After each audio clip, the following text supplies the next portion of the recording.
ਸਤਿ ਸ਼੍ਰੀ ਅਕਾਲ ਜੀ। ਸਤਿ ਸ਼੍ਰੀ ਅਕਾਲ ਜੀ। ਪ੍ਰਤਾਪ ਭਾਜੀ, ਇੰਦਰ ਭਾਜੀ ਤੇ ਤਰਨ ਭਾਜੀ, ਮੈਂ 2-3 ਕੁਐਸਚਨ ਕਰਨੇ। ਤੁਸੀਂ ਟਰੱਕ ਲੈ ਕੇ ਜਾ ਰਹੇ ਹੋ ਫਰੀਲੈਂਡਰ ਸਾਡੇ ਤੋਂ, ਤੁਹਾਡੇ ਕੋਲ ਪਹਿਲਾਂ ਵੀ ਟਰੱਕ ਨੇ, ਤੇ ਪਹਿਲਾਂ ਗੱਲ ਇਹ ਹੈਗੀ ਕਿ ਕਿੱਦਾਂ ਤੁਹਾਨੂੰ ਜ਼ਰੂਰਤ ਫੀਲ ਹੋਈ ਕਿ ਇਸ ਟਾਈਮ ਤੇ ਤੁਸੀਂ ਯੂਜ਼ ਟਰੱਕ ਲੈਣਾ ਤੇ APU ਨਾਲ ਲੈਣਾ ਤੇ 505 ਲੈਣਾ? ਘੱਟ ਵਰਸ ਚੱਲਿਆ ਹੁੰਦਾ ਟਰੱਕ ਜੀ ਭਾਈ। APU ਵਾਲਾ ਜੀ ਵਧੀਆ ਹੁੰਦਾ।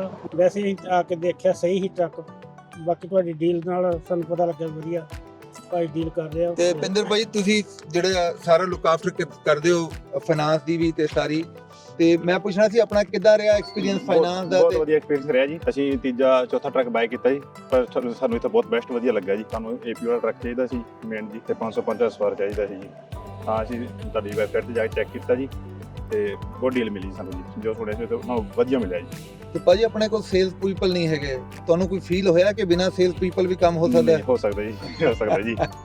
ਹਾਂਜੀ, ਬਹੁਤ ਵਧੀਆ ਸਾਰਿਆਂ ਦਾ, ਸਾਰਾ ਸਟਾਫ ਹੀ ਬਹੁਤ ਵਧੀਆ ਜੀ, ਬਹੁਤ ਵਧੀਆ ਗਾਈਡ ਕੀਤਾ ਜੀ। ਭਾਈ, ਸਭ ਤੋਂ ਜਿਹੜਾ ਸਾਨੂੰ ਇਨਫੋਰਮੇਸ਼ਨ ਹੈ ਨਾ ਕਿ ਜਿਹੜਾ ਸੇਲ ਪਰਸਨ ਨਹੀਂ ਹੁੰਦਾ ਨਾ, ਫਿਰ ਤੁਸੀਂ ਡਾਇਰੈਕਟ ਜਿਹੜਾ ਮਤਲਬ ਜਿਹੜੇ ਬਾਟਮ ਲਾਈਨ ਆ ਉਹ ਪ੍ਰਾਈਸ ਤੇ ਕੰਮ ਕਰਦੇ ਹੋ। ਇਹ ਨਹੀਂ ਹੁੰਦਾ $500 ਛਡਾ ਲਓ, $1000 ਛਡਾ ਲਓ, ਸਾਡਾ ਇੱਕ ਪ੍ਰਾਈਸ ਹੁੰਦੀ ਆ। ਹਾਂਜੀ, ਤੇ ਹੋਪਫੁਲੀ ਫਿਊਚਰ ਵਿੱਚ ਵੀ ਤੁਸੀਂ ਸਾਡੇ ਤੋਂ ਟਰੱਕ ਜ਼ਰੂਰ ਲਓਗੇ। ਜੀ। ਤੇ ਬੇਟਾ, ਕੋਈ ਤੁਸੀਂ ਦੱਸੋਗੇ ਸਾਡੇ ਸੁਣਨ ਵਾਲੇ ਵਾਸਤੇ ਕਿ ਜੇ ਤੁਸੀਂ ਸਾਨੂੰ ਰਿਕਮੈਂਡ ਕਰੋ USA ਟਰੱਕ ਸੇਲ ਨੂੰ? ਹਾਂਜੀ, ਮੈਂ ਸਾਰਿਆਂ ਨੂੰ ਕਹਿੰਦਾ ਵੀਰ ਜੀ, ਆਓ ਇੱਕ ਵਾਰੀ ਇਹਨਾਂ ਨੂੰ ਜ਼ਰੂਰ ਮੌਕਾ ਦਿਓ। ਬਹੁਤ ਵਧੀਆ ਡੀਲ ਇਹਨਾਂ ਦੀ, ਬਹੁਤ ਘੱਟ ਵਾਜਬ ਰੇਟਾਂ ਦੇ ਇਹਨਾਂ ਨੇ ਸਾਡਾ ਲੋਨ ਪਾਸ ਕਰਾਇਆ ਜੀ, ਤੇ ਫਸਟ ਟਾਈਮ ਬਾਇਰ ਸਨ ਜੀ, ਫਿਰ ਵੀ ਬਹੁਤ ਵਧੀਆ ਰਿਹਾ ਜੀ ਸਾਡਾ ਜੀ। ਠੀਕ ਹੈ ਜੀ, ਥੈਂਕ ਯੂ ਸੋ ਮਚ ਤੁਹਾਡੇ ਬਿਜ਼ਨਸ ਦਾ। ਸਤਿ ਸ਼੍ਰੀ ਅਕਾਲ ਜੀ। ਥੈਂਕ ਯੂ ਪਿੰਦਰ ਜੀ, ਥੈਂਕ ਯੂ ਤਰਨ ਜੀ।